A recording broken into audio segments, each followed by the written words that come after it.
what's coming up for me is if you would be willing, you mentioned like a self-compassion break or, for the listener or for the viewer, would you be willing to kind of, maybe guide us through a really quick how you would kind of do this, maybe in a session clinically as some kind of a self-compassion break, if that sounds okay? Yeah, we can definitely do that. Cool.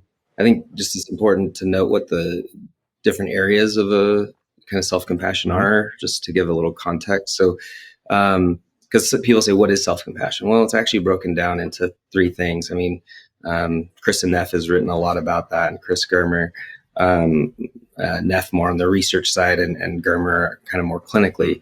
And what they've really found, what Kristen Neff found early on, is that self-compassion, is about self-kindness.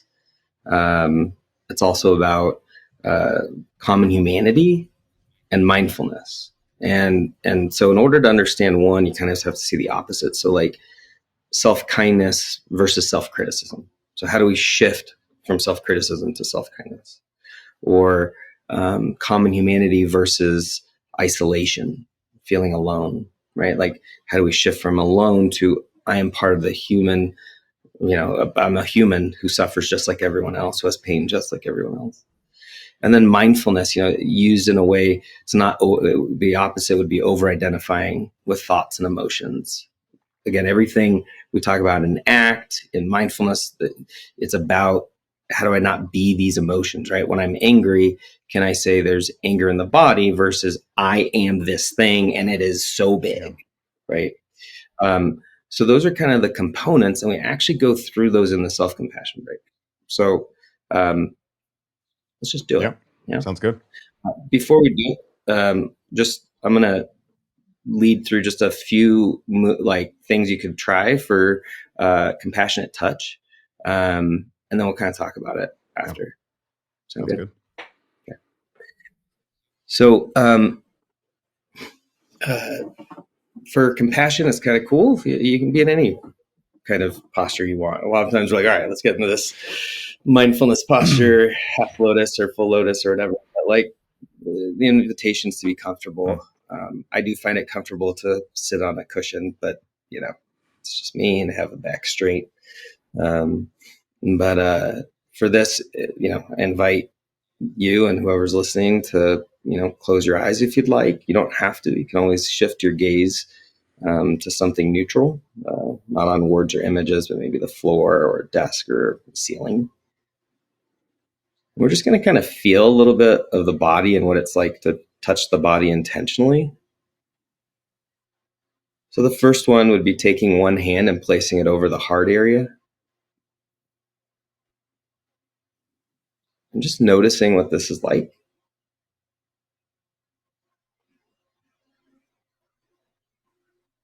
Some people say there's a bit of warmth that they might feel,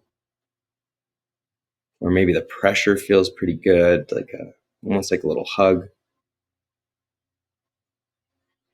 You can leave that hand there and place the other hand over the heart.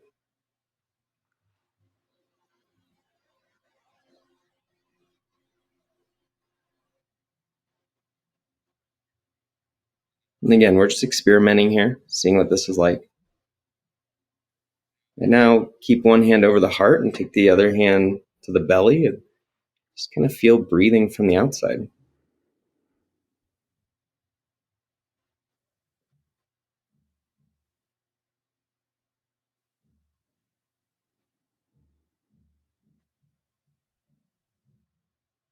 And you can take both hands and place them over the shoulders, giving yourself a little hug.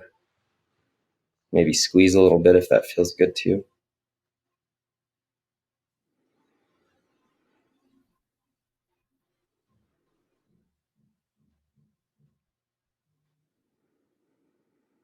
Now taking both hands, placing them under the chin and letting the hands support the head completely.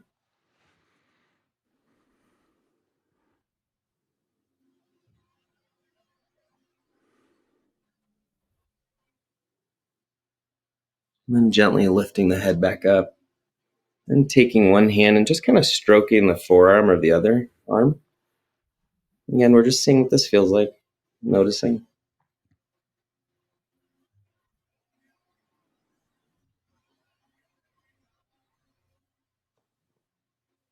Maybe folding the hands together or kind of putting the hands together in some way, and then just kind of taking one thumb and maybe just kind of stroking the back of the other thumb.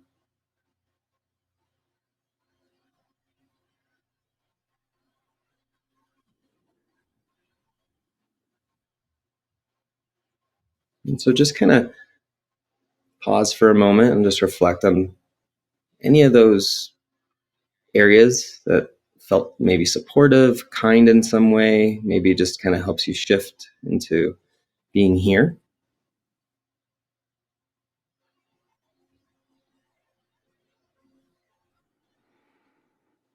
You can play with this after. We're going to do a self-compassion break, and during it, I'll ask you to, or offer to place one hand over the heart or another area. So just kind of maybe choose now which part kind of connected with you.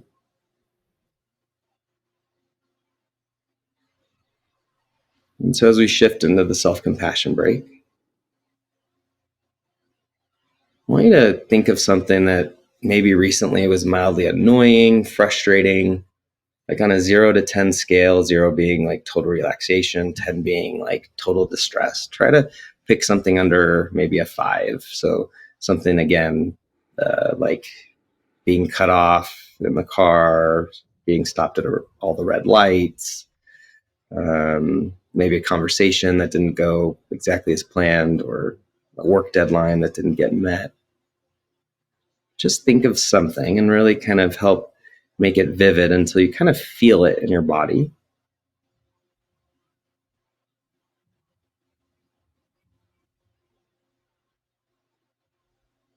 If there's something currently happening in the body, maybe pain or a strong emotion, sensations, then maybe use that.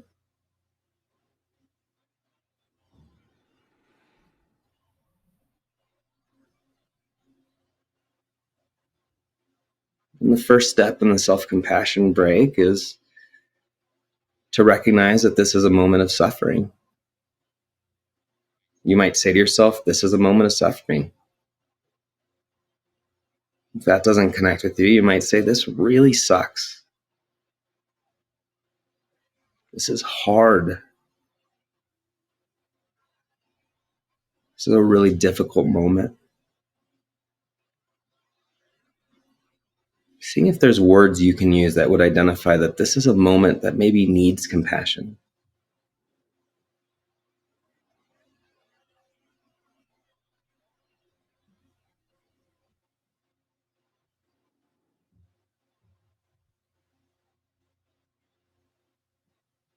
And so this first part is simply identifying that this is a moment of suffering. It's allowing ourselves to recognize what's happening. It's part of the acceptance piece.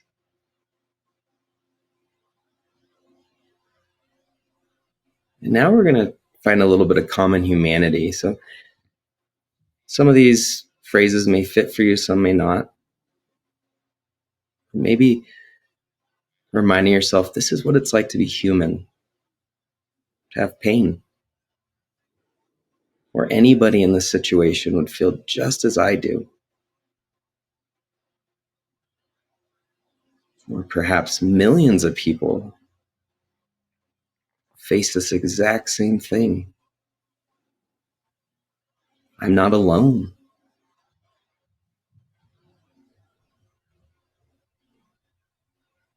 Really finding words here that help you to see that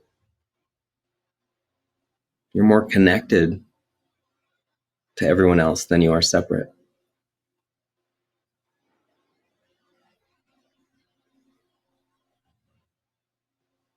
This emotion is part of being human. It's hard.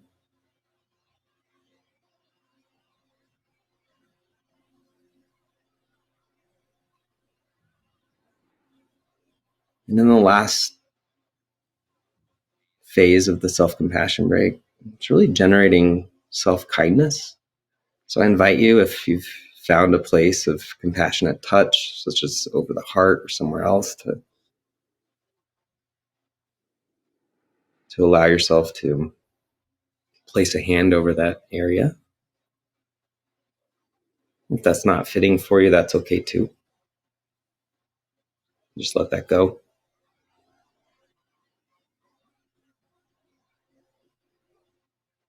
You might say some of these phrases that may work, may feel like they fit, and they may not. You might say, may I have the strength to get through this? May I begin to accept myself just as I am?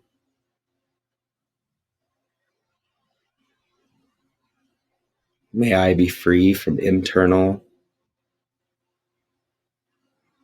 and external harm? May I live with ease?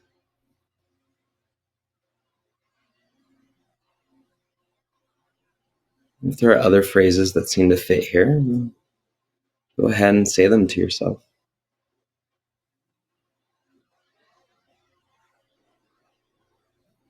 If there is a phrase that you're connecting with, then keep repeating that to yourself. And if not, then perhaps imagine that a friend of yours is experiencing exactly what you're experiencing in this moment,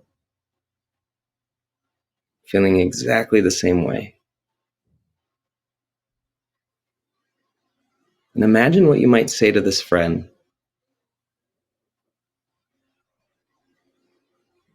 how you might comfort them or help them through this difficult situation.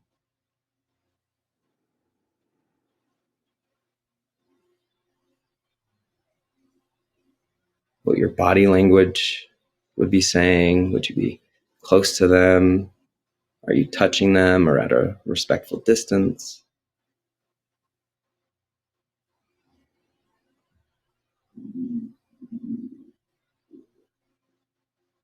What's the tone of your voice?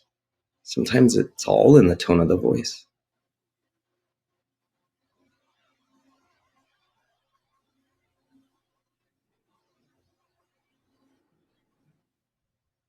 Now, seeing if you can offer to yourself the same words that you just offered to a friend in the same way, same tone. Inclining to yourself just as you would a dear friend or a child.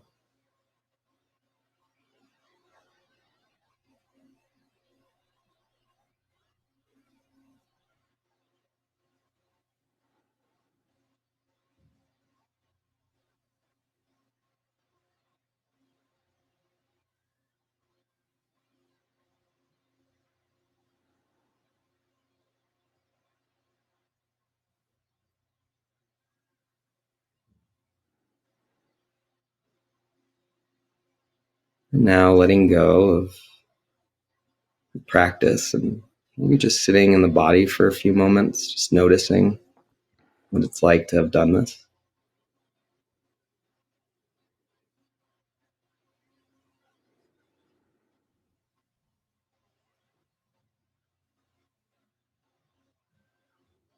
And when you're ready, if the eyes are closed, opening them, stretching the body if it's needing a stretch, ending the practice. Thanks so much for that, Brandon. So it's customary. I would just like my experience during that is it's been a while, right? As to formally go through that. And so feeling that warmth that you mentioned, that definitely came up when kind of holding myself, right? That touch, the thing that came immediately to mind is so many of the people I'm currently working with feeling isolated, feeling cut off, lacking that touch in particular, right? We think about we just need, company, community, but actually having physical touch can be such a need that isn't getting met so often. And then, of course, during the self compassion, my mind usually goes to myself as a parent. And so having patience, being present, being there.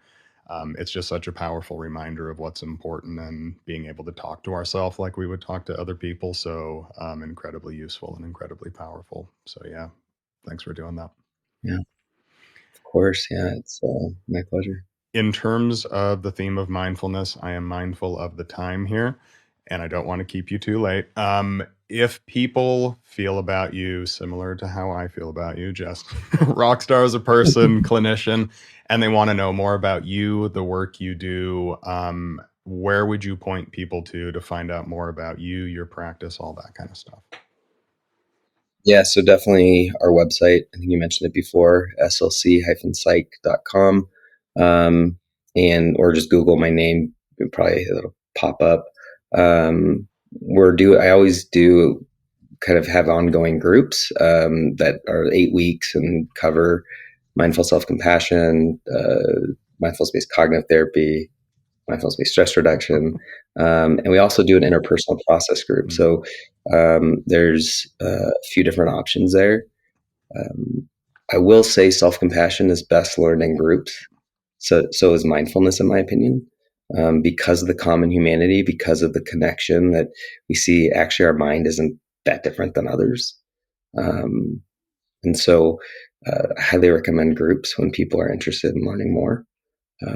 There's also on our website, I have resources like meditations I've led and recorded and stuff like that. So that definitely would be where to start. all right. Well, Brandon, I'll definitely link to those and we'll have all those in the notes. Just thank you so much for not only taking the time here today, but just for being the person you are. Truly life changing in my life. And it's just such an honor to reconnect again and see you again. So thanks again and I really appreciate it. It's been great. Thank you for having me. It's been really fun. I feel like we could talk for like, weeks on these topics. Yeah. But I love what you're doing. And if you want to, always want to come back. So yeah, All right. thank you for having me. Thanks, Brandon.